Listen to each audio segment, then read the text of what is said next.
క్రీస్తునందు ప్రియమైనటువంటి దేవుని బిడ్డలందరికీ యేసుక్రీస్తు నామములో మీకు శుభములు తెలియజేస్తున్నాను. క్రీస్తు ప్రభు రక్తంలో కడగబడి తండ్రిని దేవుని ఆరాధించడానికి వచ్చిన మీ అందరికి కూడా మరొకసారి యేసుక్రీస్తు నామములో మీకు శుభములు తెలియజేస్తున్నాను. ఈ దినం ఒక ప్రత్యేకమైనటువంటి అంశాన్ని మీతో ధ్యానించాలని ఆశపడుతున్నాను. ఒలివ చెట్టు అన్న అంశము మనం ధ్యానించుకున్న ఒలివ చెట్టు అన్న అంశాన్ని కీర్తన గ్రంథము 52వ అధ్యాయము 8వ వచనములో దావీదు మహారాజు వ్రాసిన కీర్తనలో దావీదు మహారాజు ఎంత చక్కగా మనకు జ్ఞాపకం చేస్తున్నాడు అంటే, నేనైతే దేవుని మందిరములో పచ్చని ఒలివ చెట్టు వలె ఉన్నాను. నేనైతే దేవుని మందిరములో పచ్చని ఒలివ చెట్టు వలె ఉన్నాను. దావీదు మహారాజు ఈ శ్రేష్టమైన మాటలను ఈ ప్రభు దినములో మనందరికీ జ్ఞాపకం చేస్తున్నాడు.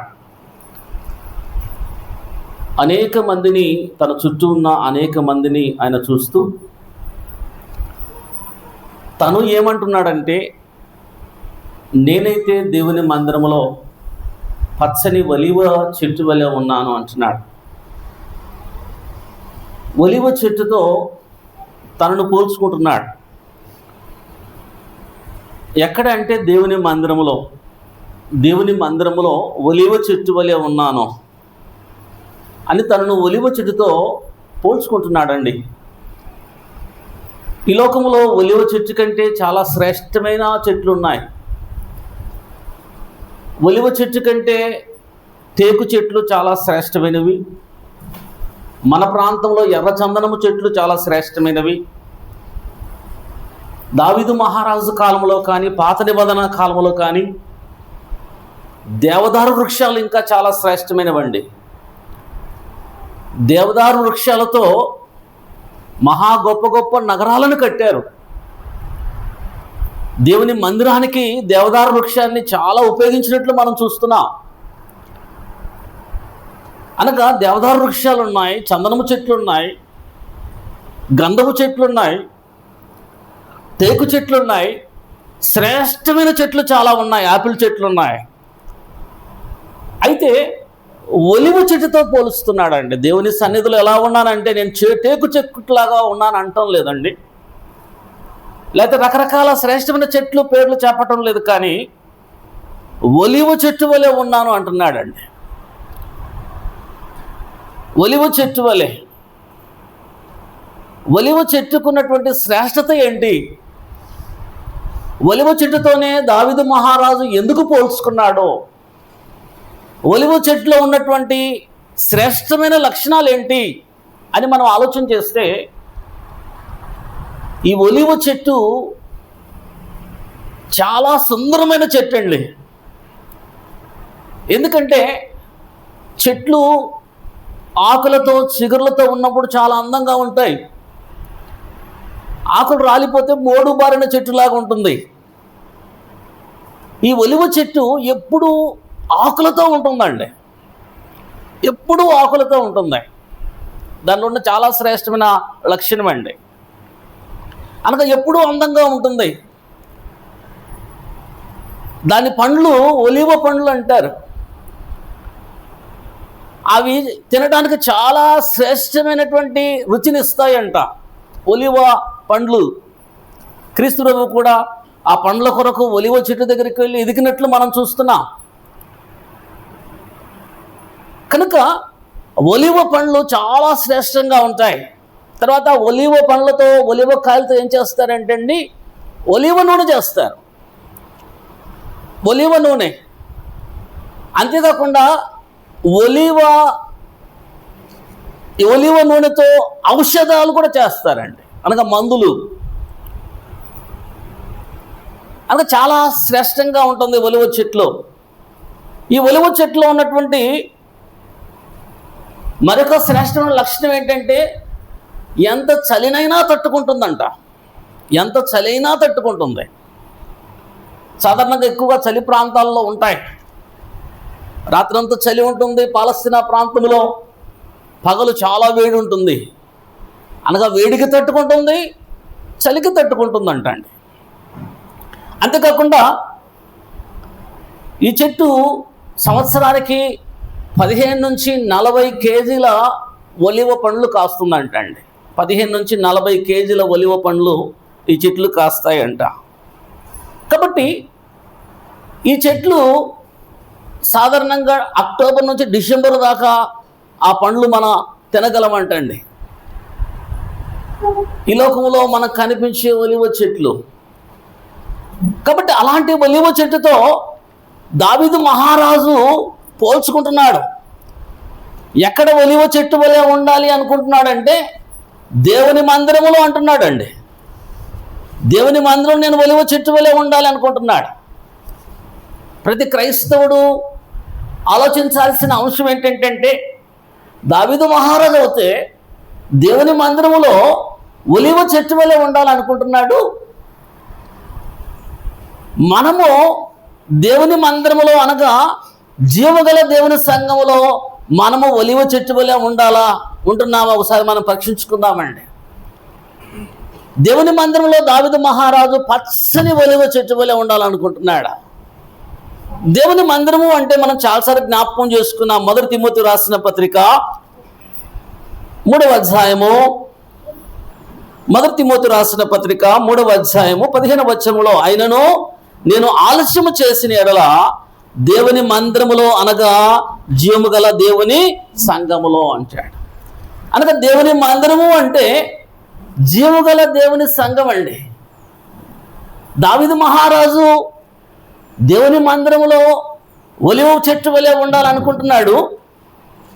మనము దేవుని మందిరం అనగా జీవగల దేవుని సంఘములో క్రీస్తు ప్రభు రక్తంలో కడగబడిన బిడ్డలుగా మనం ఎలా ఉండాలి? ఆ ఒలివ చెట్టు యొక్క శ్రేష్టమైన లక్షణాలు కలిగి ఒలివ చెట్టు వలె ఉండాలండి దేవుని సంఘములో. ప్రియ దేవుని బిడ్డలారా, ఆ ఒలివ చెట్టుకున్నటువంటి శ్రేష్టమైన లక్షణాలు మనకున్నాయి. ఒకసారి మనం జ్ఞాపకం చేసుకున్నా. అలా ఉండాలని దేవుడు ఇష్టపడుతున్నాడు. అలా ఉండాలని మనందరం కూడా జీవగల దేవుని సంఘములో పచ్చని ఒలివ చెట్టు వలె మనం ఉండాలని, ఆ చెట్టుకున్న శ్రేష్టమైన లక్షణాలు మనం కలిగి ఉండాలని దేవుడు ఇష్టపడుతున్నాడు. ఆ శ్రేష్టమైన లక్షణాలు మనం గమనించినట్లయితే ఒలివ చెట్టుకున్నటువంటి శ్రేష్టమైన లక్షణాలు మొట్టమొదటిగా అది ఒలివ చెట్టు దీర్ఘకాలము జీవిస్తుందండి. దీర్ఘకాలము అనగా ఎక్కువ కొన్ని వందల సంవత్సరాలు జీవిస్తుందండి, బ్రతుకుతుంది. దాని శ్రేష్టమైన లక్షణం అండి అది. ఉదాహరణ మనం గమనించినట్లయితే క్రీస్తు ప్రభు కాలంలో ఒలివ చెట్ల గురించి మనకు బైబిల్లో మనం చూస్తాం. క్రీస్తు ప్రభు ప్రార్థన చేయడానికి ఒలివల కొండకు వెళ్ళినట్లు మనం చూస్తాం. క్రీస్తు ప్రభు కాలంలో ఒలివ చెట్లు చాలా మనము బైబిల్ అంతా మనం చూస్తామండి. క్రీస్తు ప్రభు జీవించిన ప్రాంతము పాలస్తీనా ప్రాంతము,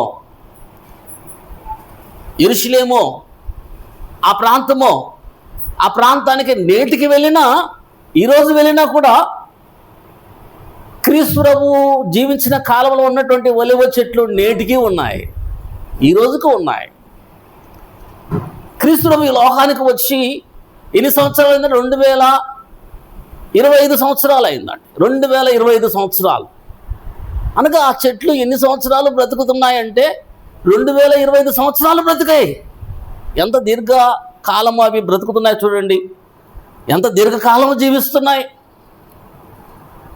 వాటి శ్రేష్ఠ లక్షణం ఏంటంటే దీర్ఘకాలము జీవించే లక్షణం ఒలివ చెట్టుకండి. అందుకే దావీదు మహారాజు నేనైతే దేవుని మందిరములో పచ్చని ఒలివ చెట్టు వలె ఉన్నానంటాడు.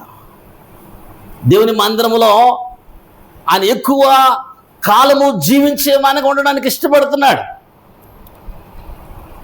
దేవుని మందిరంలో చెట్టు వలె ఉంటాను అని ఆయన తెలియజేస్తున్నాడండి. కారణం ఏంటంటే అది దీర్ఘకాలము జీవిస్తుంది. మనం దేవుని సన్నిధిలో దేవుని దగ్గర ఎంతకాలము జీవించాలి అంటే దీర్ఘకాలము జీవించాలి. ఎటర్నల్ లైఫ్, నిత్యము జీవించాలి. దేవుని మందిరములో అనగా జీవంగల దేవుని సంఘములో మనం ఒలివ చెట్టు వలె ఉండాలని దేవుడు ఇష్టపడుతున్నాడు. ఆ చెట్టు లక్షణం ఏంటంటే దీర్ఘకాలము జీవిస్తుంది. మనం కూడా నిత్యము జీవించాలని దేవుడు ఇష్టపడుతున్నాడు. క్రీస్తు ప్రభువుని లోకానికి ఎందుకు పంపించాడంటే తండ్రైన దేవుడు మనకు జీవం ఇవ్వడానికండి. నాలో జీవం ఉంది అంటాడు, సమృద్ధి జీవం ఉంది అంటాడు క్రీస్తు ప్రభు. అంటే అనగా ఆ జీవము అందరికి ఇచ్చి అతిక్రమణ చేతను పాపముల చేతను చచ్చిపోయిన మనలను, ప్రతి మానవుణ్ణి ఆయన జీవం ఇచ్చి బ్రతికించడానికి క్రీస్తు ప్రభువును తండ్రైన దేవుడి లోకానికి పంపించాడండి. ఎందుకంటే జీవము ఎప్పుడో తినుకుంటుందో మనం నిత్యము జీవిస్తామో, ఎటర్నల్ లైఫ్, నిత్య జీవము, నిత్యం మనము ఎక్కడ జీవిస్తాం అంటే దేవుని దగ్గర జీవిస్తాం. దేవునికి ఇష్టం కూడా అదే, ఏంటంటే మన నిత్య జీవం పొంది తండ్రైన దేవుడితో నిత్యం మనము జీవించాలని దేవుని ఇష్టం అండి. అనగా ఒక చక్కని ఒలివ చెట్టు వలె ఉండాలని దేవుని ఇష్టము. నిత్యము తండ్రైన దేవునితో జీవించాలంటే మానవులు ఏం చేయాలి? లేఖనాల్లో మనము చూచామండి. లేఖనాల్లో మనం చూచాం. యోహాను సువార్త 3వ అధ్యాయము గ్రంథం ఏం చెబుతుందో ఒకసారి మనం చూద్దాం. యోహాను సువార్త 3వ అధ్యాయము. నిత్యము తండ్రైన దేవునితో మనము జీవించాలంటే, నిత్యము తండ్రైన దేవునితో మనము బ్రతకాలంటే, దీర్ఘకాలం మనం ఉండాలంటే, నిత్యము దేవుని సందులో మనం ఉండాలంటే యోహాను సువార్త 3వ అధ్యాయము 3 నుంచి మనం చదివినట్లు చక్కని మాట అక్కడ మనం చూస్తామండి. క్రీస్తు అందుకు యేసు ఒకడు క్రొత్తగా జన్మిస్తే కానీ దేవుని రాజ్యమును చూడలేరని, నిత్యము తండ్రితో జీవించాలంటే ఏం చేయాలంటే ఒకడు క్రొత్తగా జన్మిస్తే కానీ దేవుని రాజ్యములో ప్రవేశించడం లేదా చూడలేడని నిత్యంగా చెప్తున్నాను అంటాడండి. నువ్వు నిత్యము తండ్రితో ఉండాలంటే నువ్వేం చేయాలంటే క్రొత్తగా జన్మించాలి, నువ్వు మరలా జన్మించాలి. నికోదేమంటాడంటే, ముసలివాడైన నేను ఎలాగ జన్మించగలడు? రెండో మారు తల్లి గర్భమందు ప్రవేశించి జన్మించగలడా అని ఆయన అడగగా, యేసు ఇట్లే, నేను ఒకటి నీటి మూలంగానో ఆత్మ మూలంగానో జన్మిస్తే కానీ దేవుని రాజ్యంలో ప్రవేశించలేడని నిశ్చయముగా మీతో చెప్పుచున్నాను. ఇంకా దేవుని రాజ్యంలో ప్రవేశించి నిత్యము తండ్రైన దేవునితో మనం ఉండాలి అంటే మనం చేయాలంటే క్రొత్తగా జన్మించాలి. పునర్జన్మ, నీటి మూలంగాను ఆత్మ మూలంగాను జన్మించాలి. దానికి చాలా క్రొత్తగా అనగా క్రొత్త జన్మ, మరొక జన్మ ఎలా అంటే తీతు రాసిన పత్రికలో మనం చాలాసార్లు జ్ఞాపకం చేసాం. మరొకసారి చూద్దాం. 3వ అధ్యాయం, తీతు రాసిన పత్రిక 3వ అధ్యాయం 3వ అధ్యాయము 5 నుంచి మనం చదివినట్లయితే, తీతు రాసిన పత్రిక 3వ అధ్యాయం 5 నుంచి మనం చదివినట్లయితే, మనము నీతిని అనుసరించి చేసిన క్రియల మూలంగా కాక తన కనికరము చొప్పుననే పునర్జన్మ సంబంధమైన స్నానము ద్వారాను పరిశుద్ధాత్మ మనకు నూతన స్వభావము కలుగజేయటం ద్వారాను అనగా రక్షించబడాలి అంటే ఏం చేయాలంటే పునర్జన్మ పొందాలి, మరలా జన్మించాలి. మరలా జన్మించాలంటే పునర్జన్మ సంబంధమైన స్నానం చేయాలి. పునర్జన్మ సంబంధమైన స్నానం ఎప్పుడైతే నువ్వు చేస్తావో ఆ స్నానము నిన్ను రక్షిస్తుంది. ఆ పునర్జన్మ సంబంధమైన స్నానమే బాప్తిస్మము, నీటి మూలంగా మనం జన్మించాలి. ఎప్పుడైతే నీటి మూలంగా నువ్వు నేను జన్మిస్తామో మనం రక్షించబడి తండ్రిని దేవునితో నిత్యం ఉంటాము, దీర్ఘకాలము దేవునితో మనం ఉంటాము. అది ఒలీవ చెట్టు యొక్క లక్షణం అండి. నిత్యము దేవునితో నివాసం చేయాలంటే ఈరోజు అనేక మంది ఈ పునర్జన్మ సంబంధమైన స్నానము లేకుండా, క్రీస్తులోనికి చేర్చబడకుండా, బాప్తిస్మాన్ని నిర్లక్ష్యం చేస్తూ, క్రీస్తు ప్రభువును నిర్లక్ష్యం చేస్తూ, వాయిదాలు వేస్తూ ఈరోజు అనేక మంది జీవిస్తున్నారండి. జీవగల దేవుని సంఘములో మనం ఒలివ చెట్టు వలె ఉండాలి అంటే, నిత్యము తండ్రిని దేవునితో జీవించాలి అంటే క్రీస్తువానికి అందరూ కూడా బాప్తిసం తీసుకోవాలి. పునర్జన్మ సంబంధమైన స్నానం మనల్ని రక్షిస్తుంది. పరిశుద్ధాత్మ ఇచ్చే నూతన స్వభావం మనల్ని రక్షిస్తుంది. కాబట్టి ప్రియ దేవుని బిడ్డలారా, ఆ లక్షణం మనకు కావాలంటే మనం ఏం చేయాలంటే పునర్జన్మ సంబంధమైన స్నానాన్ని మనం చేయాలనగా బాప్తిస్మం తీసుకోవాలి. నా శరీరం తిని నా రక్తం త్రాగువాడే నిత్య జీవము అనగా నిత్యము ఎవరు జీవిస్తారు అంటే తండ్రైన దేవునితో క్రీస్తు ప్రభు శరీర రక్తమాంసాలలో ఎవరైతే పాలిభాగస్తులు అవుతారో వారు నిత్యము జీవిస్తారండి. క్రీస్తు ప్రభు శరీర రక్తమాంసాలలో ఎవరు పాలిభాగస్తులు అవుతారంటే క్రీస్తు యేసులోనికి బాప్తిసం తీసుకున్నవారు, క్రీస్తు యేసులోనికి బాప్తిసం తీసుకొని క్రీస్తుని ధరించుకున్నవారు క్రీస్తు ప్రభు శరీర రక్తమాంసాలలో పాలిభాగస్తులు అవుతారు. ఆ పాలిభాగస్తులైన వారు నిత్యము తండ్రి దేవునితో ఉంటారు. క్రీస్తులో బండ మాటలండి. అంతేకాకుండా నిత్య జీవం మనం పొందాలంటే చాలా చక్కని మాటను మనం చూస్తామండి. అదే నిత్య జీవం మనం పొందాలంటే చక్కని మాటను మనం చూస్తామండి. యోహాను సువార్త 3వ అధ్యాయము, యోహాను సువార్త 3వ అధ్యాయము చాలా చక్కని మాట అక్కడ మనం గమనించగలం. 15-16 వచనాల్లో మనం చూస్తామండి. యోహాను సువార్త 3వ అందరికీ తెలిసిన మాటే, 3వ అధ్యాయం 15-16 వచనాలు. అలాగే విశ్వసించు ప్రతివాడును నశింపక అనగా క్రీస్తు ప్రభు ద్వారా నిత్య జీవం పొందినట్లు ఆ మనిషి కుమారుడు ఎత్తబడవలెను. దేవుడు లోకమును ఎంతో ప్రేమించెను, కాగా ఆయన తన అద్వితీయ కుమారునిగా పుట్టినవాని యందు విశ్వాసముంచు ప్రతివాడును నశింపక నిత్య జీవం పొందినట్లు. అనగా నిత్య జీవం పొందాలంటే తండ్రి దేవుడు మనకు అనుగ్రహించిన క్రీస్తు ప్రభువు నందు విశ్వాసం ఉంచాలి. ఆయన ఎత్తబడ్డాడు, ఆయన యందు విశ్వాసం ఉంచాలి. ఆయన యందు ఎవరైతే విశ్వాసం ఉంచుతారో వారు నిత్యము జీవిస్తారు. చాలా క్లియర్గా దేవుడి వాక్యం చెబుతుందండి.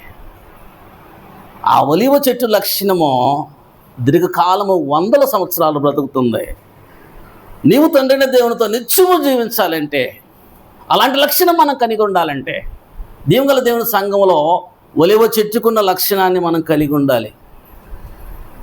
ఆ లక్షణమే నిత్యము జీవించాలంటే క్రీస్తు ప్రభువునందు విశ్వాసం ఉంచాలి. పునర్జన్మ సంబంధమైన స్నానాన్ని అనగా బాప్తిసం మనం తీసుకోవాలి. దేవుని రాజ్యంలో దేవునితో మనం నిత్యం ఉంటామండి. అంతేకాకుండా విశ్వాసం ఉంచడమే కాకుండా అది యోహాను సువార్త 5:24లో ఏమంటాడంటే అండి, 5:24లో యోహాను సువార్త 5:24లో క్రీస్తు ప్రభు అంటున్న మాటలండి, నా మాట విని నా మాట విని నన్ను పంపిన వాని యందు విశ్వాసముంచు ప్రతివాడు నిత్య జీవము గలవాడు, వాడు తీర్పులోనికి రాక మరణములో నుంచి జీవములోనికి దాటి ఉన్నాడండి. ఎవరంటే క్రీస్తు ప్రభు మాట విని క్రీస్తు ప్రభువును పంపిన వాని యందు విశ్వాసం ఉంచేవాడు. క్రీస్తు ప్రభువుని ఎవరు? తండ్రైన దేవుడు పంపించాడు. కాబట్టి తండ్రైన దేవుని యందు విశ్వాసం ఉంచి క్రీస్తు ప్రభు మాట ఎప్పుడైతే నువ్వు వింటావో అప్పుడు నిత్యము మనం జీవిస్తాం, దీర్ఘకాలం మనం జీవిస్తాం, తండ్రితో నిత్య జీవం మనం పొందుతామండి. జీవం గల దేవుని సంఘంలో ఒలివ చెట్టు వలె మనము ఉండాలని దేవుడు కోరుతున్నాడు. ఒలివ చెట్టు దీర్ఘకాలం ఉంటుంది. దీర్ఘకాలం నువ్వు తండ్రిన దేవునితో నువ్వు ఉండాలంటే నువ్వు దేవుని యందు విశ్వాసం ఉంచడమే కాకుండా క్రీస్తు ప్రభు మాట వినాలంటాడంటండి. వినుట శ్రేష్టం అంటాడు. దేవుని మాట వినడం శ్రేష్టము. అనేక మంది దేవుని మాట వినకుండా ఉన్నారు. వినకుండా ఉంటే వారు ఎలా నిత్యము జీవిస్తారో, ఎలా నిత్య జీవం పొందుతారో, ఎలా ఒలివ చెట్టు లక్షణము కలిగి ఉంటారు. కాబట్టి దేవుని మాట వినాలి, నా మాట వినాలి అంటాడండి. నన్ను పంపినానందు విశ్వాసం ఉంచాలంటే క్రీస్తు ప్రభు అండి. నా మాట విన్నవాడు బండ మీద తన ఇల్లును కట్టుకున్న బుద్ధిమంతుని పోలి ఉన్నాడు. కాబట్టి క్రీస్తు ప్రభు మాట ఎవరైతే వింటారో, దేవుని వాక్యానుసారంగా ఎవరైతే జీవిస్తారో వారు నిత్యము తండ్రిన దేవునితో ఉంటారు. ఒలీవ చెట్టు యొక్క లక్షణము కలిగి ఉంటారు. చాలా క్లియర్గా వాక్యం ద్వారా దేవుడు మనందరినీ కూడా హెచ్చరిక చేస్తున్నాడండి. మనము నిత్యము దేవుని రాజ్యంలో దేవునితో ఉండాలి అంటే లూకా సువార్త 13వ అధ్యాయము, లూకా సువార్త 13వ అధ్యాయం 3వ వచనాన్ని మనం చదివినట్లయితే చక్కని మాట, అక్కడ క్రీస్తు ప్రభువు అంటున్న మాటలు మనం చూస్తాం. కారణి మీరుతో చెప్పుచున్నాను, మీరు మారు మనసు పొందని ఎడల దేవుని రాజ్యానికి వెళ్ళరండి. దేవుని రాజ్యానికి వెళ్ళరు, తండ్రితో నిత్యం నివాసం చేయరు. మీరు మారు మనసు పొందని ఎడల అంటాడు. అనగా మారు మనసు పొందాలి. అపోస్తలుడైన పేతురు పెంతెకొస్తు పండగ దినాన అక్కడున్నటువంటి అశేష జనముతో ఏమంటున్నాడండి, మీరు మారు మనసు పొంది పాపక్షమ ప్రతివాడు యేసుక్రీస్తు నామమున బాప్తిస్వం పొందండి అంటాడు.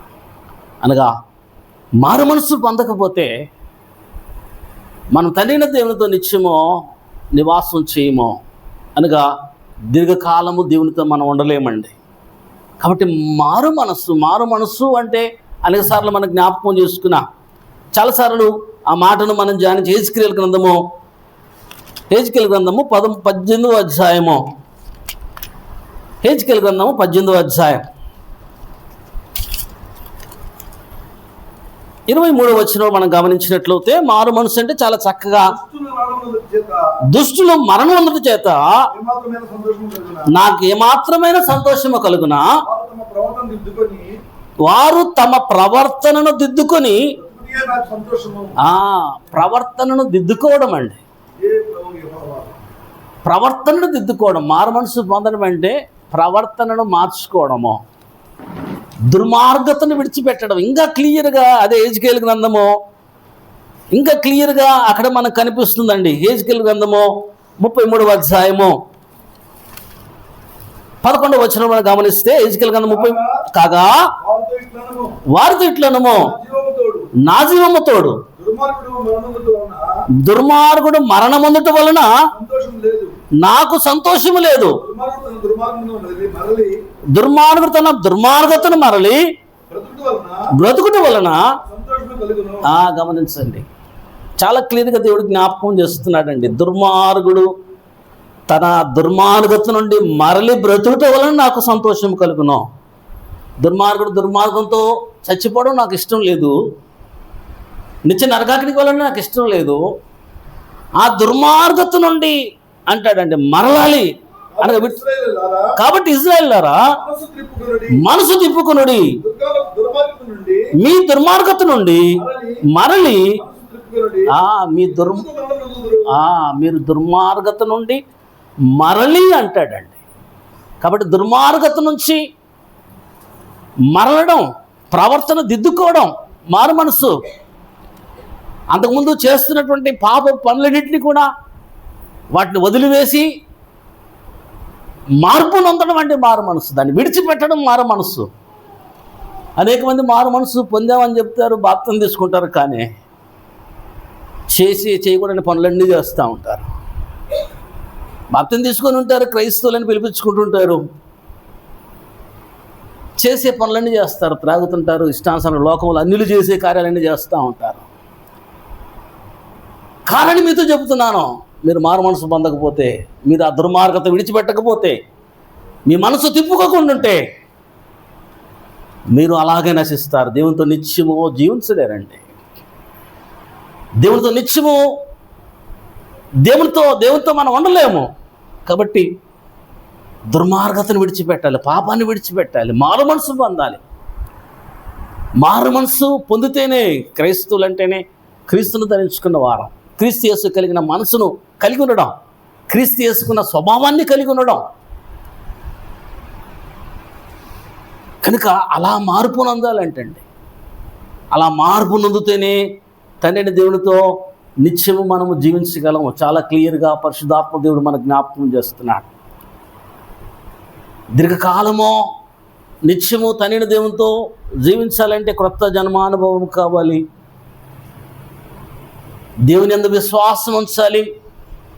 క్రీస్తు ప్రభు మాటకు మనం లోబడాలి, విధేయత చూపించాలి, మారు మనసు పొందాలండి. అప్పుడే ఒలివ చెట్టుకున్న లక్షణం మనకు వస్తుందండి. నిత్యమో దేవుళ్ళో మనం జీవించగలం. ఇష్టానుసారంగా బ్రతుకుతూ ఉంటే జీవం గల దేవుని సంఘంలో ఉండి కూడా నువ్వు ఒలివ చెట్టువు కావు, నిత్యము జీవించవు.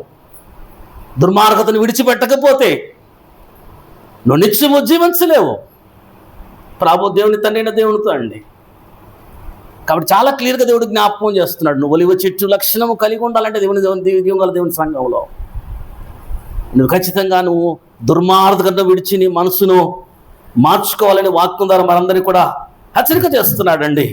చూడండి, ఇంకొక మాట మనం మొదటి కొరింథీయులకు రాసిన పత్రిక 6వ అధ్యాయం, మొదటి కొరింథీయులకు రాసిన పత్రిక 6వ అధ్యాయం చక్కని మాటను పరిశుద్ధాత్మ దేవుడు అపోస్తుల ద్వారా మనకు తెలియజేస్తున్నాడు. మొదటి కొరింథీయులకు రాసిన పత్రిక 6వ అధ్యాయము 9వ వచనాన్ని మనం గమనించినట్లయితే 6వ అధ్యాయం 9వ వచనం, అన్యాయస్తులు చాలా క్లియర్గా అంటాడు, అన్యాయస్తులు దేవుని రాజ్యమునకు వారసులు కానేరనని మీకు తెలియదా? మోసపోకుడి, జారులైనను, విగ్రహార్థకులైనను, వ్యభిచారులైనను, ఆడంబరికి తనము గలవారైనను, పురుషుల సంయోగులైనను, దొంగలైనను, లోబులైనను, త్రాగుబోతులైనను, దూషకులైనను, దోచుకుని వారైనను దేవుని రాజ్యమునకు వారసులు కానేరరు. ఖండితంగా డైరెక్ట్గా చెప్తుందండి దేవుని వాక్యం అండి. గ్రంథం చాలా ఖండితంగా అన్యాయస్తులు అందరూ అంటాడండి. అన్యాయస్తులు దేవుని రాజ్యానికి వారసులు కారు. అన్యాయస్తులు అంటే ఎవరు అంటే ఇక్కడ అంటాడండి, మీరు మోసపోతారేమో, మేము అన్యాయం చేయట్లేదని అనుకుంటారేమో, మీరు మోసపోవద్దు, జారులైనను అంటాడండి. జారత్వం చేసేవారు. నువ్వు జారత్వం చేస్తూ ఉంటే ఒలివ చెట్టు యొక్క లక్షణము నీలో ఉండదండి. జారత్వపు లక్షణం కలిగి ఉంటే యవనస్తులు తప్పు చేస్తే యవన కాలమున తమ పవిత్రతను పాడు చేసుకుంటే దేవుని రాజ్యమునకు వారసులు కారు, తండ్రిని దేవునితో నిత్యము ఉండరు. చాలా క్లియర్గా జ్ఞాపకం చేస్తున్నాడండి.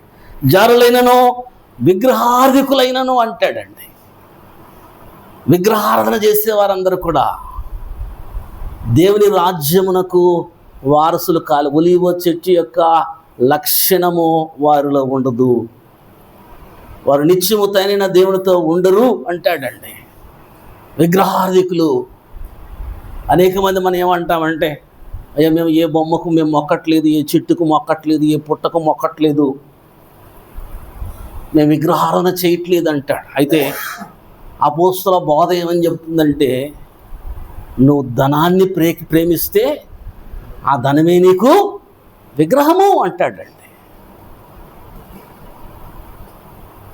ధనాపేక్ష అయిన విగ్రహారాధన అంటాడు. విగ్రహారాధన ధనాపేక్ష. కొలసీలకు రాసిన పత్రికల మాట మనం చూస్తాం. అనగా ఎప్పుడైతే డబ్బును ప్రేమిస్తావు, డబ్బు అంటే చాలా మందికి పిచ్చి. నేను చాలాసార్లు జ్ఞాపకం చేస్తాను. దాని మీద మనకు అధికారం, మనం దాన్ని పరిపాలించాలి. డబ్బు అంటే అది మన అవసరాలకి ఉపయోగపడేదండి, అది మనకు దేవుడు కాదు. డబ్బుకు కళ్ళకు అద్దుకోవడమో, డబ్బును ప్రేమించటమో, డబ్బు కోసము చేయరాని పనులు చేయడమో, వాక్యానికి విరుద్ధమైన పనులు చేయడమో, అనేకులను మోసం చేయడమో, వాక్యానికి విరుద్ధమైన బోధ చేయడమో. ఈరోజు అనేక మంది కూడా అన్యులు కాదు కానీ సేవకులు, క్రైస్తులు అనబడేవారో డబ్బు కోసం చేయకూడని పనులు చేస్తున్నారంటే, అనగా ధనాన్ని ఎక్కువగా ప్రేమిస్తున్నారు, డబ్బు కోసం చేయకూడని బోధలు చేస్తున్నారు, వాక్యానికి విరుద్ధమైన బోధలు చేస్తున్నారు, దేవుని నామాన్ని అవమానపరుస్తున్నారు. ఆ విగ్రహం, అది విగ్రహారాధన. వారందరూ ఎక్కడుంటారంటే పరలోకానికి వెలుపల ఉంటారు, అగ్నికథల మండు గుండములో ఉంటారు.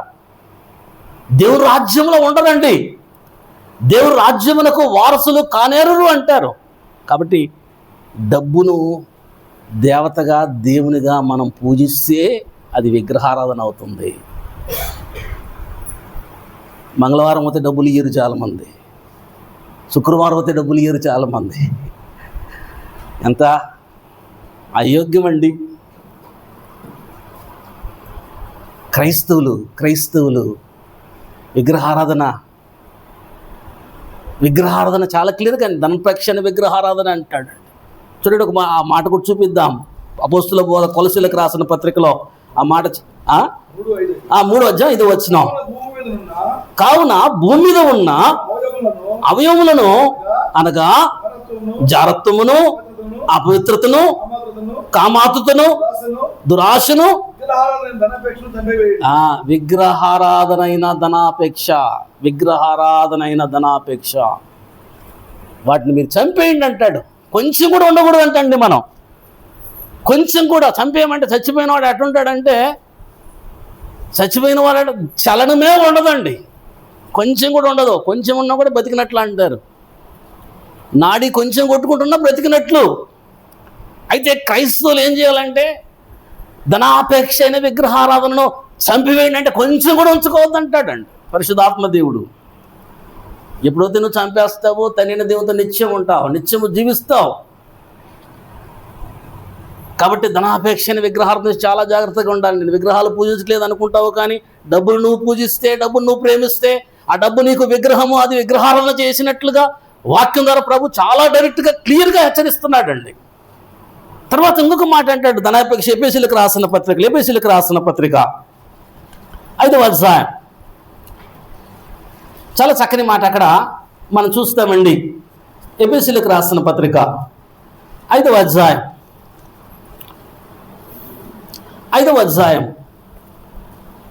4వ వచనంలో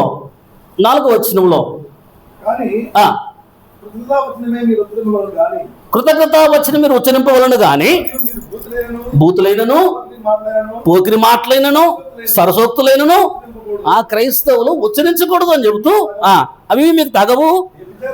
వ్యభిచారి అయినను, అపవిత్రుడైనను, విగ్రహారధికుడైన లోబి అయినను అంటాడు.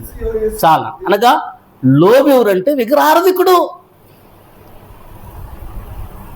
భూమి మీద ఉన్న అవయవాలండి. దేవుని రాజ్యమునకు హక్కుదారుడు కాడని నిశ్చయంగా తెలియని అంటాడు. అనగా దేవుని రాజ్యం తండ్రిన దేవునితో నిత్యము వారు ఎటర్నల్ లైఫ్ లేదండి వారికి. ఎవరికంటే లోబి అయిన విగ్రహారాధికుడు. అనగా లోభత్వం అనేది విగ్రహారాధన. మేము ఎలాంటి విగ్రహాలకు పూజించట్లేదు అనేసి ఎప్పుడైతే నువ్వు పిసినారిగా ఉంటావో, లోబిగా ఉంటావో, ఆ లోభత్వము విగ్రహారాధన అండి. పిసినారితనం ఈరోజు క్రైస్తవులు చాలా మందిని మనం చూస్తామండి. లోబితనం చూస్తాం. దేవుని పరిశీలికి వచ్చే లోపల లోబితనం, చాలా పిసినారితనం చూపిస్తారు. నేను చాలామందిని చూస్తుంటాను. ఫంక్షన్లో కొన్ని వేల డబ్బు ఖర్చు పెడతారు, కానుక వచ్చే లోపల పిసినారితనం చూపిస్తారు దేవునికి ఇచ్చే దగ్గరండి. ఆ మేళలకు అవుతేనేమి, డెకరేషన్కి అవుతేనేమి ఎంత డబ్బులు ఖర్చు పెడతారు, లక్షల డబ్బు ఖర్చు పెడతారు దేవుడి దగ్గరికి, దేవుడికి ఇవ్వడానికి, దేవుని పరిచర్యలో సహకరించడానికి. ఏం చూపిస్తారంటే పిసినారితనం, లోభత్వం చూపిస్తారండి. లోభత్వం ఎప్పుడైతే చూపిస్తావో నువ్వు విగ్రహార్థికుడివి. కాబట్టి విగ్రహార్థికులు దేవుని రాజ్యమునకు వారసులు కారు. వారు నిత్యము తండ్రిని దేవునితో జీవించలేరు. దేవుడు ఖచ్చితంగా చెబుతున్నాడు. కాబట్టి క్రైస్తవ జీవితంలో పిసినారితనం వెదజల్లి అభివృద్ధి పొందిన వారు, వెదజల్లి అనగా దేవుని పని కొరకు వెదజల్లిన వారు అభివృద్ధి పొందిన చాలామంది కలరు అంటాడు. విస్తారంగా విత్తుడి, విస్తారమైన పంట మీరు వస్తారు. కాబట్టి నువ్వు కొద్దిగా విత్తేటప్పుడు లోభత్వం నువ్వు చూపిస్తే, ప్రభు పరిచయలో దేవుని పనికి పిసినారితనం చూపిస్తే, విగ్రహార్థకుడు దేవుని రాజ్యానికి వారసుడు కాకుండా ఎంత విత్తి నాకు కొంచెమే నువ్వు వస్తావు, ఎంత విత్తితే అంత పనికి వస్తావు. కాబట్టి ఇప్పుడు దేవుని బిడ్డలారా, విగ్రహార్థికులు జారులైనను, విగ్రహార్థికులైనను, లోబి అయినను క్రీస్తు యొక్క దేవుని రాజ్యం యొక్కకు హక్కుదారుడు కాదు. చాలా క్లియర్. తండ్రిని దేవునితో ఎట్టి పరిస్థితుల్లో నిత్యం వారు జీవించలేరు అన్న సత్యాన్ని దేవుడు జ్ఞాపకం చేస్తున్నాడు. చాలా మంది అన్యాయస్తులు అంటాడు. అన్యాయస్తుల లిస్టులో ఒకవేళ నువ్వు నేను ఉన్నామేమో, దోచుకుని వారుగా ఉన్నామేమో, విగ్రహాదులుగా ఉన్నామేమో, తాగుబోతులుగా ఉన్నామేమో, వ్యభిచారులుగా ఉన్నామేమో. అలా ఉంటూ ఒకవేళ అలా ఉంటే అది ఒలీవ చెట్టు యొక్క లక్షణం కాదండి. దేవుని రాజ్యమునకు నువ్వు వారసుడు కాలేవు, పరలోక రాజ్యానికి వెళ్ళలేవు, తండ్రిని దేవునితో నిత్యము జీవించలేవు. కాబట్టి అలాంటి లక్షణం మనలో ఉందా లేదా ఒకసారి మనం పరీక్షించుకోవాలని లేఖనం ద్వారా మరొకసారి మనందరినీ కూడా హెచ్చరిక చేస్తున్నాం. గళితీయులకు రాసిన పత్రిక కూడా ఒక మంచి మాట మనం చూద్దాం. గళితీయులకు రాసిన పత్రిక 5వ అధ్యాయం. గళితీయులకు రాసిన పత్రిక 5వ అధ్యాయం. అందరికీ తెలిసిన మాటని మరోసారి మీతో పంచుకోవాలని ఆశపడుతున్నా. గళితీయులకు రాసిన పత్రిక 5వ అధ్యాయం 19 నుంచి మనం చదివినట్లయితే 5వ అధ్యాయం 19 నుంచి ఆ శరీర కార్యములు, శరీర కార్యాల గురించి చెబుతూ శరీర కార్యాలు స్పష్టమైనవి.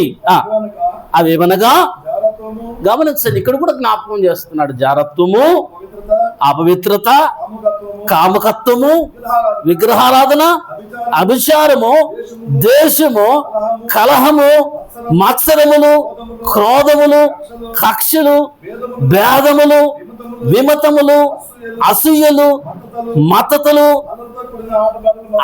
అల్లరితో కూడిన ఆటపాటలు మొదలైనవి. వీటి గురించి నేను ముందు చెప్పిన ప్రకారము ఇక్కడ గమనించండి, ఇట్టి వాటిని చేయువారు దేవుని రాజ్యమును స్వతంత్రించుకున్న నేరరని. ఇలాంటి వారు తండ్రైన దేవునితో నిత్యము ఉండడానికి అర్హులు కారు అంటాడండి. ఎవరంటే శరీర కార్యాలు చేసేవారు. శరీర కార్యాలన్నీ అంటాడు, శరీర కార్యాలన్నీ స్పష్టమైనవి అంటాడండి. జారత్వము, అపవిత్రత, కామకత్వము, ఇందాక మనం చెప్పిన లిస్టులో ఉన్నవన్నీ కూడా ఇక్కడ కూడా మనకు కనిపిస్తాయి. కామకత్వము, విగ్రహారాధన, అభిచారము, ద్వేషము. ఈరోజు అనేక మంది ద్వేషం కలిగి ఉంటున్నారు. అభిచారం అంటే అనేకమైన ఆచారాలు కలిగి ఉంటున్నారు. అష్టాజమ్మలు ఆడుతుంటారు. ఏమంటారంటే ఇవి బారకట్టలు ఆడతారు, పేకాటలు ఆడతారు, జూదం ఆడతారు. అవి ఆడేవారు దేవుని రాజ్యానికి వారసులు కారండి. క్రైస్తవులే పోయి పేకాట ఆడుతుంటారు, జూదాలు చేస్తుంటారు, జూదం ఆడుతుంటారు. అది ఒలివ చెట్టు లక్షణం కాదు.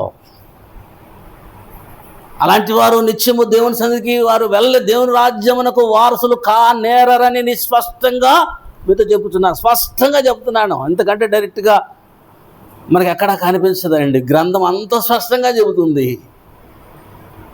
కాబట్టి నా క్రైస్తవ జీవితం ఎలా ఉంది ఒకసారి జ్ఞాపకం చేసుకున్నా.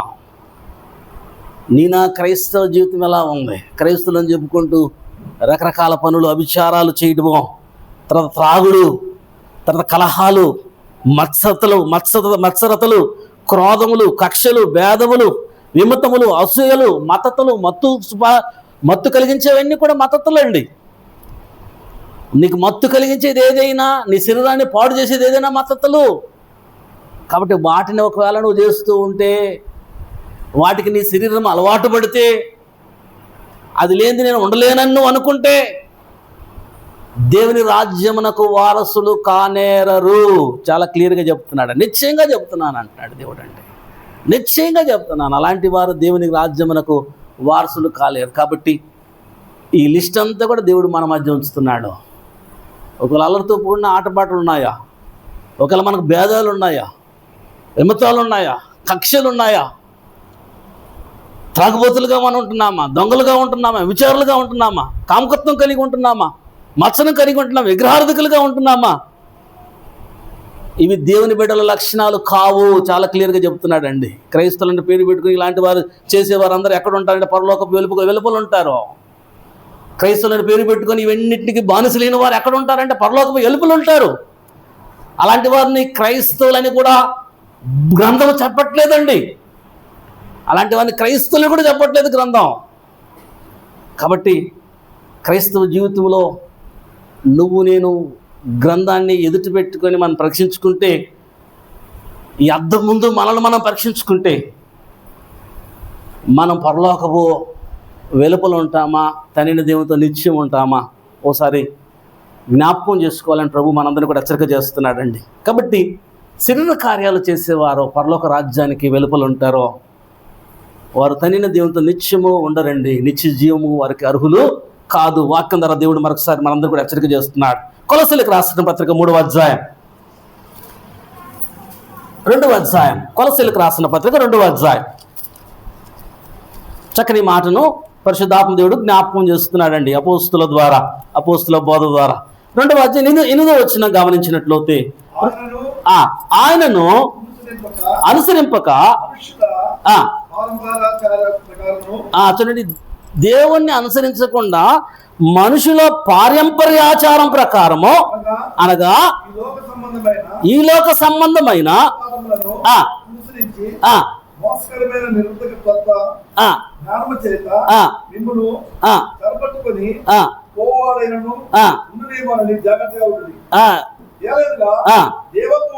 చాలనా. కాబట్టి చూడండి, మనుషుల పారంపర్యాచారములు అనగా లోక సంబంధమైన మూలపాఠములను అనుసరించి మోసకరమైన నిరర్ధకమైన తత్వగానం చేత.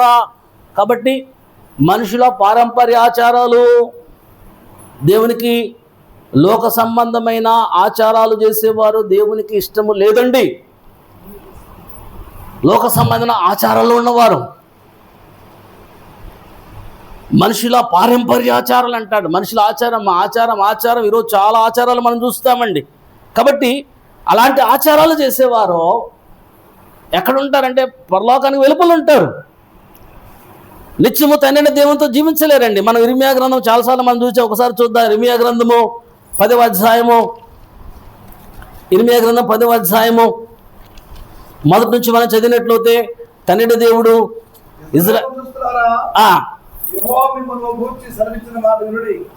ఇజ్రాయెల్ వంశస్థులారా, ఎవరు సెలవిస్తున్నారంటమ్మా? యెహోవా మిమ్ముల గురించి సెలవిస్తున్న మాట మీరు వినండి. యెహోవా సెలవిచ్చినదేమనగా, చూడండి, అన్ని జనుల ఆచారములను, దేవుని బిడ్డలంట, ఇజ్రాయెల్ ప్రజలంట, అన్ని జనుల ఆచారాలను మీరు చెయ్యొద్దు, అభ్యసించవద్దు. చాలా క్లియర్గా చెప్తున్నాడండి. ఆకాశమందు అగపడు చిహ్నములకును జనములు భయపడును. అనేక మంది భయపడతారు. ఆ నక్షత్రాలు చూసి, గ్రహాలు చూసి, శకునాలు చూసి, దుర్ముహూర్తాలు చూసి అనేకలు భయపడతారు. మీరు భయపడాల్సిన అవసరం లేదు. వాటిని ఆచరించవద్దు, అభ్యసించవద్దు. చాలా క్లియర్గా చెప్తున్నాడండి. దేవుని బిడ్డలో అన్యుల ఆచారాలు, ఇజ్రాయెల్ ప్రజలు 400 సంవత్సరాలు ఐగుప్తులో ఉంటే ఐగుప్తు ఆచారాలన్నీ వరకు వచ్చేస్తున్నాయి. ఐగుప్తులో ఉన్న ఆచారాలను వచ్చినప్పుడు వద్దు అంటున్నాడండి దేవుడు. ఆ శకునాలు, గ్రహాలు, వాటన్నిటి చూసి వారు భయపడతారు. మీరు భయపడాల్సిన పని లేదంటారు. మనం భయపడాల్సిన పనే లేదండి. వాళ్ళు భయపడతారు, మనం భయపడాల్సిన పని లేదు. మనం నడిపించే బండ్లకు మనం ఎప్పుడు పూజ చేయమండి, ప్రార్థన చేసుకుంటాం. ఏ నిమ్మకాయ పెట్టం మన బండి చక్రం కింద, ఏ పూలమాల వేయమండి, ప్రార్థన చేసుకుంటాం. నీ రాకపోకలని యెహోవా నిన్ను కాపాడను. దేవుడు చక్కగా సురక్షితంగా నిజంగా ఎంత దీవెనకరంగా మనల్ని కాపాడుతున్నాడండి. మనం ఏం చేయట్లేదు కదా. కాబట్టి భయపడాల్సిన అవసరం లేదు. వారందరూ కూడా ఆ పూజలు చేసుకుంటున్నారు, లేకపోతే ఏదో పండుగ రోజు వాళ్ళు పూజలు చేసుకుంటున్నారు అని అంటారు. ఏవో రకరకాల భయం, వాళ్ళకు భయం అండి, వాళ్ళకు భయము. అయితే మనము సేవిస్తున్న దేవుడు మనల్ని రక్షించడానికి సమర్థుడు. ఆచారాలు చూసి, శకునాలు చూసి, వేరే వేరే దురాత్మల శక్తుల ప్రభావానికండి క్రైస్తవులు భయపడాల్సిన అవసరము లేదండి. అవి అభ్యసించొద్దు అంటాడు దేవుడు అండి. ఎందుకంటే నువ్వు అభ్యసిస్తే తనైన జీవితం నిత్యము మనము జీవించలేమో. చాలా క్లియర్గా దేవుడు జ్ఞాపకం చేస్తున్నాడు. కనుక దేవుని బిడ్డలారా, ఆచారాలు, అన్ని జనుల ఆచారం ఏదైనా గ్రంథంలో మనకు వాక్యం చెబుతుందా? క్రైస్తవులకు అపోస్తుల బోధ ద్వారా గ్రంథం మనకు బోధిస్తుందా? బోధిస్తే సంతోషంగా చేద్దాం, లేకుంటే వాటిని పక్కన పెడదాం. ఆచారాలు మనకు అవసరం లేదు. ఏ పరిస్థితులైనా కాపాడడానికి మన దేవుడు సిద్ధంగా ఉన్నాడు. కనుక మన దేవుడు సమర్థమైన దేవుడు, శక్తివంతమైన దేవుడు అండి. కాబట్టి ఆచారాలు చేస్తే మన నిత్యము తనైన దేవునితో మనం ఉండలేమన్న సత్యాన్ని దేవుడు వాక్యం ద్వారా మరొకసారి మనందరినీ హెచ్చరిక చేస్తున్నాడు. ఆఖరి మాట మీతో చెప్పి ముగిస్తాను. ప్రకటన గ్రంథము 22వ అధ్యాయము, ప్రకటన గ్రంథం 22వ అధ్యాయము 15వ వచనాన్ని మనం చూస్తే ఆఖరి మాట అండి. కుక్కలను, మాంత్రికులను, వ్యభిచారులను, నరహంతకులను, విగ్రహార్థకులను, అభద్రమును ప్రేమించి జరిగించు ప్రతి వాడును వేలుపతలిన దేవునితో వారు నిత్యము ఉండరు అండి. కుక్క లాంటి మనసత్వం కలిగిన వారు. కుక్క ఏం చేస్తుందంటే కక్కి తినేస్తుంది. కుక్క లక్షణం కక్కి తింటుంది. ఈరోజు అనేక మంది వద్దనుకున్న జీవితాన్ని మరలా జీవిస్తారు. కుక్క లాంటి జీవితం అండి. ఈ బ్రతుకు వద్దయ్యా అనుకొని మరలా ఆ బ్రతుకులోకి వెళ్ళిపోతారు. ఈ చండాలమైన బ్రతుకు వద్దనుకొని మరలా ఆ చండాలమైన బ్రతుకులు ప్రేమిస్తారు. అదేంటంటే కుక్క లాంటి మనసు అండి. కాబట్టి ఇలాంటి మనసు ఉన్న వాళ్ళు ఎక్కడ ఉంటారంటే పరలోక వెలుపులు ఉంటారు. తండ్రిని దేవునితో ఉండరండి. కుక్కలను, మాంత్రికులను, వ్యభిచారులను అంటాడు. మంత్రగాళ్ళు, మంత్రం చేసేవారు, మంత్రాలు చేసి జీవనోపాధి కలిగి బ్రతుకుతున్న వారు ఎక్కడ ఉంటారంటే నిత్య నరకాగ్నిలో ఉంటారండి. తన దేవునితో నిత్యము ఉండరు. కాబట్టి మాంత్రికులను, తర్వాత విగ్రహార్థకులను, నరహంతకులను, అబద్ధమును ప్రేమించి జరిగించు ప్రతి వాడును అంటాడండి. తండ్రిని దేవునితో నిత్యము జీవించరు. ఎటర్నల్ లైఫ్ వరకు ఉండదు. కాబట్టి ప్రియ దేవుని బిడ్డలారా, దావీదు మహారాజు దేవుని మందిరములో పచ్చని ఒలివ చెట్టు వలె ఉండాలని ఇష్టపడుతున్నాడు. జీవం గల దేవుని సంఘములో నువ్వు నేను కూడా పచ్చని ఒలివ చెట్టు యొక్క లక్షణాలు కలిగి ఉండాలని దేవుడు కోరుతున్నాడు. ఒలివ చెట్టు ఉన్న శ్రేష్టమైన లక్షణం, ఒకే ఒక లక్షణాన్ని ఈ ప్రభుదినంలో మనం ధ్యానించామండి. ఆ లక్షణం ఏంటంటే దీర్ఘకాలం అది జీవిస్తుంది. ఎటర్నల్ లైఫ్, నిత్యము జీవించే జీవితము. కాబట్టి మనం కూడా అలాగా ఒలివ చెట్టు లక్షణం కలిగి ఉండాలంటే, మనం నిత్యము జీవించాలంటే పునర్జన్మ సంబంధ స్నానము మనం కలిగి ఉండాలి. దేవుని యందు విశ్వాసం ఉంచాలి. క్రీస్తు ప్రభు మాట మనం వినాలి. ఈ లోక పారంపర్య ఆచారాలు ఆచరించకూడదండి. అన్యాయస్తులుగా ఉండకూడదు. ధనాపేక్షను విగ్రహారాధన చేయకూడదు. లోభత్వం అని విగ్రహారాధన చేయకూడదు. శరీర కార్యాలకు దూరంగా ఉండాలి. దేవుడు వాక్యం ద్వారా స్పష్టంగా జ్ఞాపకం, అన్నిలో ఆచారాలు ఆచరించొద్దు. ఆకాశంలో కనిపించే చిహ్నాలకు, ఆ గ్రహాలకు, ఆ నక్షత్రాలకు భయపడొద్దు. మనం అంతకుముందు జ్ఞాపకం చేసుకున్నాం. వాటిని చూచే వారి పరిస్థితి భయంకరంగా ఉంటే వాటిని అనుసరించే వాళ్ళ పరిస్థితి ఇంకెంత భయంకరంగా ఉంటుందంటాడండి. అవి చెప్పేవారి పరిస్థితి, వారి అగ్నిగంధకముల గుండంలో వాళ్ళు కాలిపోతూ ఉంటారు. అనగా అవి చెప్పి మిమ్మల్ని అనుసరింపజేసేవారు ఎక్కడ ఉంటారంటే అగ్నిగంధంలో మండుతూ ఉంటారు. వాటిని అనుసరించే పరిస్థితి, మీ పరిస్థితి ఏంటి అంటాడండి. చిహ్నాలు చూసేవారు, నక్షత్రాలు చూసేవారు, గ్రహాలను చూసేవారు, వాటిని బట్టి తిథులు నక్షత్రాలు చూసుకునేవారు. వారు ఎక్కడ ఉంటారంటే అగ్నిగంధంతో మండుగుండంలో ఉంటారు. వాళ్ళు చెప్పేవారండి, నీకు బోధించేవారు. అయితే అనుసరించే నీ పరిస్థితి ఏంటి? కాబట్టి దేవుని బిడ్డలారా, నిత్యమో మనం జీవించాలంటే దేవుని వాక్యం స్పష్టంగా డైరెక్ట్గా క్రైస్తవులకు బోధిస్తుంది. అలాగా మన క్రైస్తవ జీవితాన్ని మనం అనుసరించి, గ్రంథం ప్రకారం అనుసరించి నడిచి కట్టుకోవాలని ప్రేమపూర్వకంగా దేవుడు మనందరినీ కోరుతున్నాడు. దేవుడి చిన్ని మాటలు మన విడికిలో దీవించి ఫలింప చేయనుగాక.